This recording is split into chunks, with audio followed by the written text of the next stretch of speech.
મજૂરીનો સમય છે એ બધું છોડી અને અત્યારે સંઘ આગળ આમ ભીખ માંગવા બરોબર ઉભો રહેવું પડે, શું કહેશો?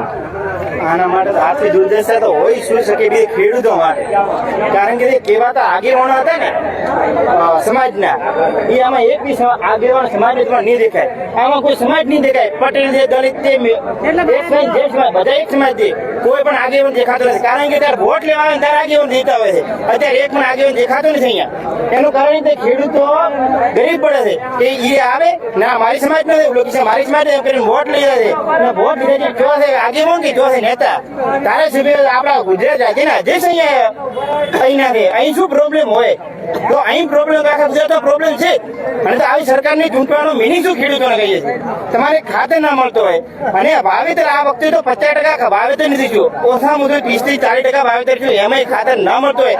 15 દિવસથી ખેડૂતો રજડે છે કે મને ખાતર આપો, અને અત્યારે ખાતર આવે 400 થી 500 બેગમાં વધી 1800 બેગની જરૂર છે. તો આ પાછો ગાંધીદાર આમના ઘરે શું છે, ઘરે બોલશે, ગાળા કાઢશે.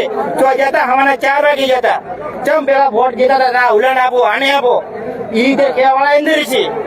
પણ કોઈ આમાં અભળાવાળો આપણું છે નહીં. અને સરકારને તો કહીએ કે તમારો જો સરકાર ખેડૂતોને ટેક્સ મફત નથી, કોઈની દયાથી અહીંયા નથી બેઠા. ખેડૂતોના વોટ અને ખેડૂતોના ટેક્સ ની સરકાર ચલાવો છો.